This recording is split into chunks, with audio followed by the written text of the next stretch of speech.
வணக்கங்க. இன்னைக்கு வீடியோவில் நம்ம என்ன பார்க்க போறோம்னா நைட் டின்னர் தாங்க பார்க்க போகிறோம். என்ன டின்னர்னா சிக்கன் தால் கிச்சடிங்க. வாங்க பார்க்கலாம். இதுக்கு தேவையான பொருள் வந்துங்க, முதல்ல வந்து ஒரு கிளாஸ் பாசுமதி ரைஸ் எடுத்துக்கலாங்க. இதே கிளாஸில் வந்து 1/4 கப்பு மைசூர் பருப்பு, அதே 1/4 கப்பு சிறுபருப்பு எடுத்துக்கலாங்க. இது மூணுமே நம்ம கொஞ்சம் நேரம் ஊற வச்சிடலாம். இது ஒரு 1/4 ஹவர் ஊறட்டும். அடுத்துங்க நம்ம கொஞ்சம் எண்ணெய் ஊற்றிக்கலாம்.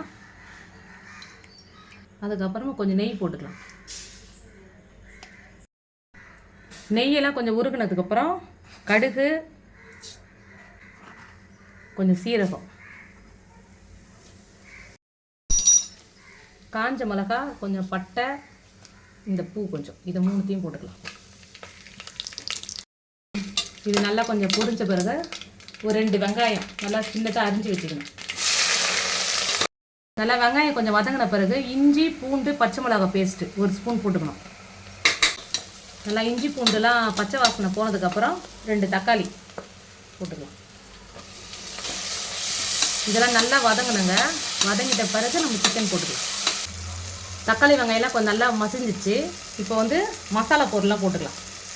நல்லா 1 ஸ்பூன் காஞ்ச மிளகாய் தூள், 1/2 ஸ்பூன் மஞ்சத்தூள்,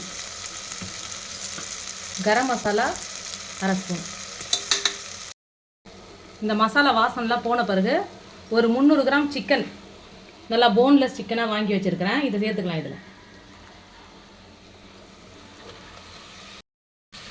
சிக்கனுக்கு மட்டும் தேவையான அளவு உப்பு போட்டுக்கலாம். இது இன்னும் கொஞ்சம் நேரம் நல்லா வதங்கட்டும். உப்பு காரம் எல்லாம் நல்லா மசாலா படுற மாதிரி ஏறட்டும். நல்லா இது வதங்கிடுச்சுங்க கொஞ்சம். இப்போ நம்ம அரிசி போட்டுக்கலாம். மூணுமே ஊற வச்சிடலாங்க 1/4 ஹவர். அந்த அரிசியை போட்டுக்கலாம்.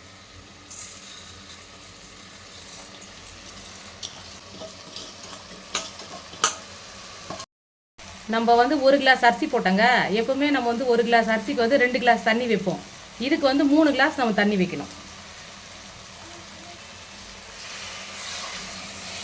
தேவையான அளவு உப்பு போட்டுக்கலாம்.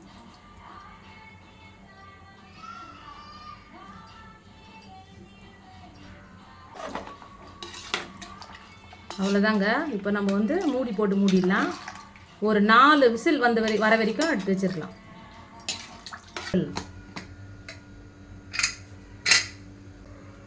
இதில் நல்லா கைப்பிடி கொத்தமல்லி தூவிட்டு கொஞ்சமாக கஸ்தூரி மேத்தி போட்டுட்டு ஸ்டவ் ஆஃப் பண்ணிட வேண்டியதுதான்.